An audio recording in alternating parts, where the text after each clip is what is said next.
Hi everyone and welcome to USC Counterforce. This is a game I've tried out on the channel before when there was a demo, but now I've got access to the early access version of the game, which comes out today the 25th of July. Made by Angry Cat Studios and published by Firesquid. Many thanks to them for the key, obviously, so I could try this out. I worry a little bit about this game. It is extremely well made, it has so many options, but I'm a little bit worried it's going under the radar. Now, the game only has 22 followers on Twitch right now, which isn't a lot. So if I stream it on Twitch, which I did the other day, unfortunately, not many people come and watch it because they don't know it exists. And I do worry about a game that has been so well made, not getting much attention over there. And I'm obviously not a huge celebrity, so I'm not going to drag in the crowd. So hopefully some really big streamers do show this off, because I think it deserves to be shown off.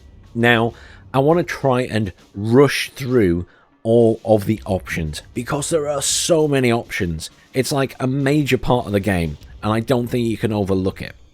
The principle is, if you think of it a bit like Aliens, USC Counterforce, you're a special forces squad, and you're going in to wipe out aliens. Simple as that.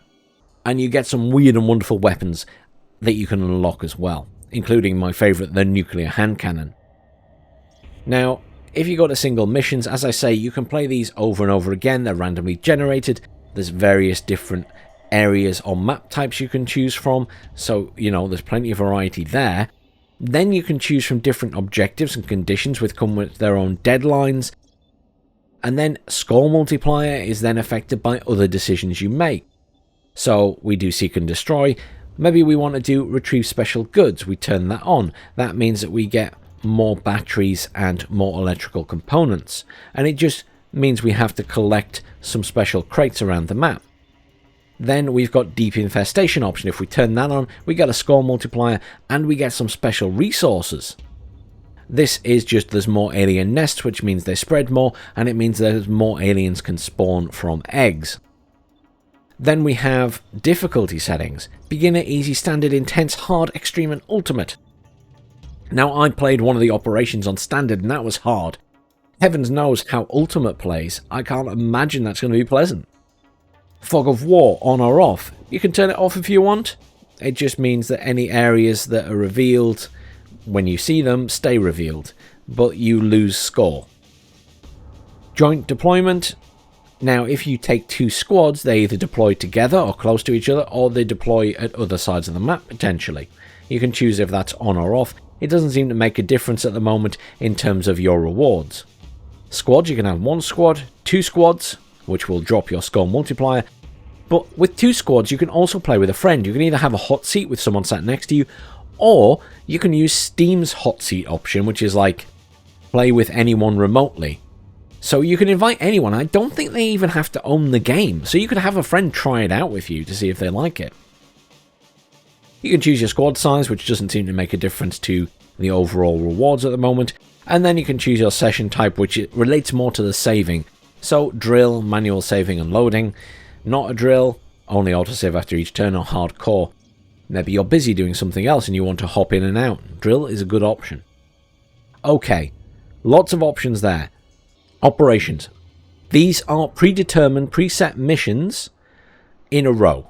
So sector sweep, 2 missions. Escape the mines, 3 missions. Scientific data retrieval, 3 You get the idea. And they have difficulty variation therein. And then you can choose your difficulty, slightly less choice here. Then you can choose your squads. And then you can choose whether it's drill, knowledge, or hardcore again. Now here you get rewards if you do okay. And then for every star rating better, you start to unlock manufacturing blueprints. And I'm going to show you why they're important. Right. We are on a screen with loads more options. This is all covered in the tutorial. Really do the tutorial. It is good and it will get you a head start in the game. Otherwise, you'll sit and be confused.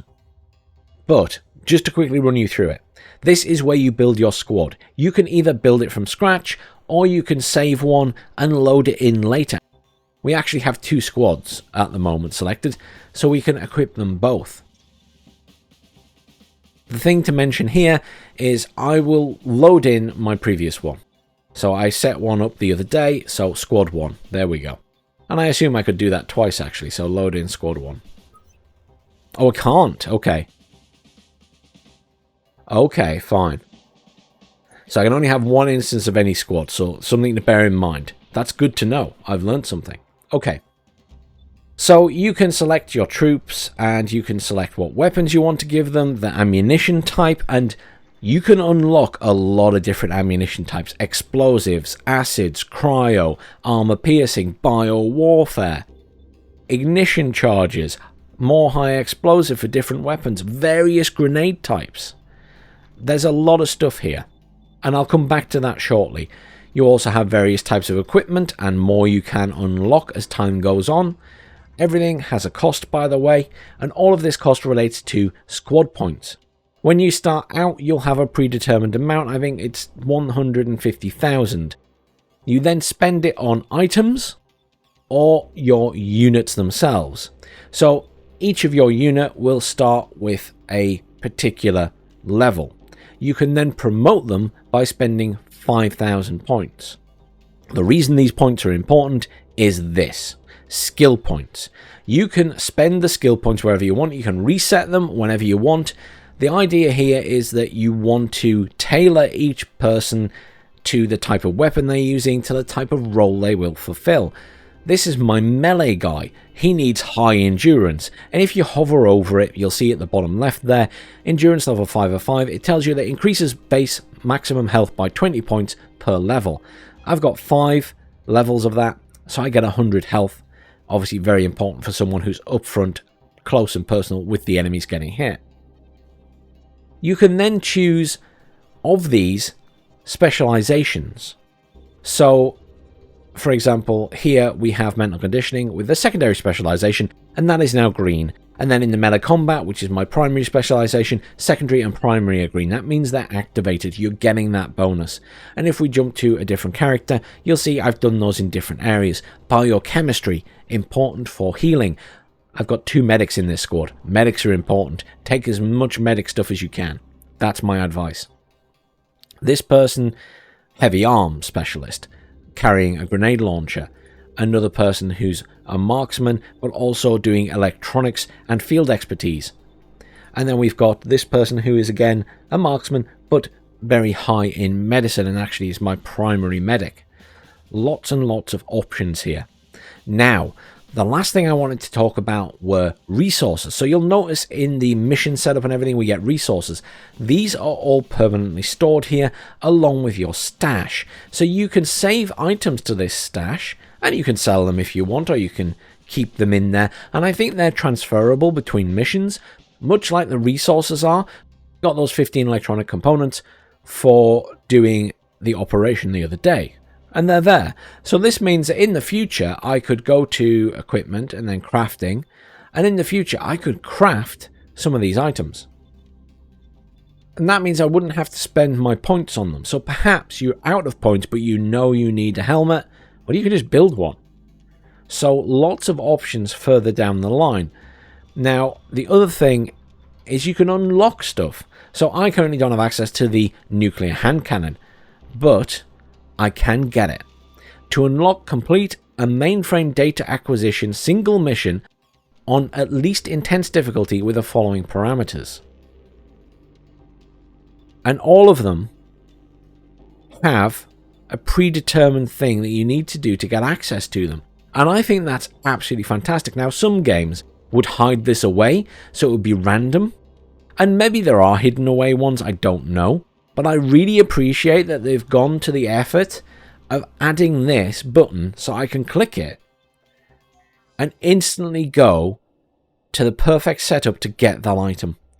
I really appreciate that, because I love the nuclear hand cannon in a demo, so I am genuinely delighted that I can click that and go and unlock it if I want.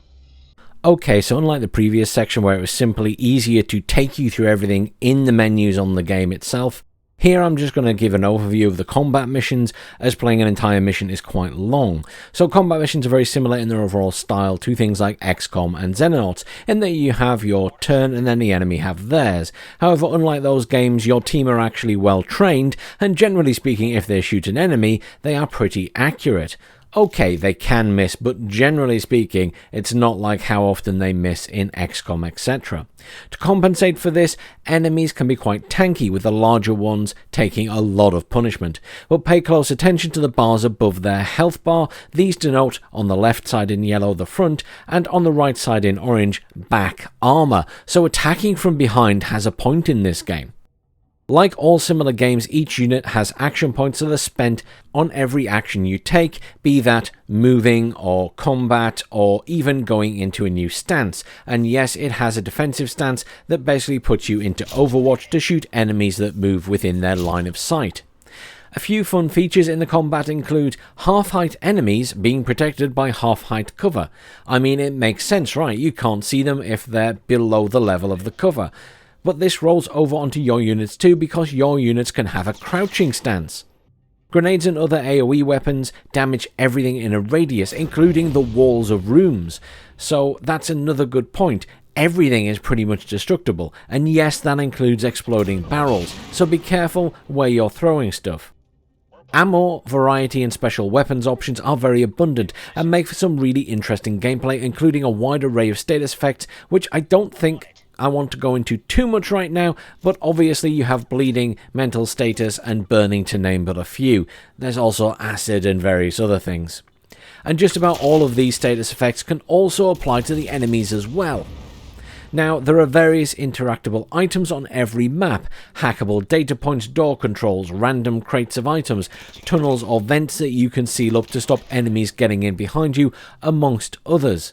The game is actually fully 3D, by the way. You play it top down, but you can see from your unit's point of view in the little window on the top right. Overall, I would say the combat is really well done, and if you're used to games like Xcom and things like that, it is very, very similar, if not a little bit easier in the sense of your weapons do what you expect them to do. Though, let's be realistic, it can be very stressful in a fun way at times because of how much punishment they do take. And I will note it is so important to have extra ammo and medical supplies, because there's no guarantee you're going to find them during a mission.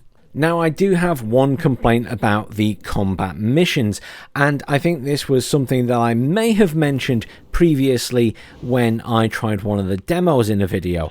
Basically, all the enemies on the map seem to attack you as soon as you get there and start the mission. There doesn't seem to be any situation where half of them don't get activated because they can't see you and they're nowhere near you. Everything seems to charge at you, break down the doors and the walls to get to you, and you could literally just sit in the initial room, I think, and wait for them to come to you, and they eventually would. And that's not ideal. It does feel like you just get swarmed in that initial room, and I think the AI needs some work, and I'm hoping that's done during early access, because I know there's the turn limits in there, which could be seen as a way to force you to move rather than just defend that room, but people don't like turn limits, and I think they're going to have to remove those or give people the option on those, the same as they've had to with Xenonauts 2, for example, because turn limits put some people off, and if it's being used as a way to cover for the AI just charging at you, really you need to go back and look at the AI at that point. So I would say the combat itself is really good, the AI just needs some work. Now, I didn't want to do this video as a standard review style because with those videos I can't go into as much detail usually, and I really wanted to impress upon people all of the options available within this game currently. And I think there's a lot of fun to be had here already, and can imagine it's going to be a lot more fun once they have that full open-ended campaign in there as well. So if you like these type of games with an added challenge to unlock all the extra gear, I think you're going to really enjoy this one. It goes on early access on Steam today and should be available by the time this video goes up, so do check it out if it seems like your sort of thing. And again, I've put a link down below in the comments, and the publishers really like it if you click my link, so I do appreciate if you give it a click. It just registers a ticket there, and I think against my name, so they know people have taken a look at my video and then gone to have a look at it afterwards. I would stress I don't get any money for that, by the way. It's literally just so they know that people are looking at my content. Thanks for watching, everyone. Please do like, share, subscribe as always, and stay tuned to the channel. We will be having more reviews and overviews of games coming up.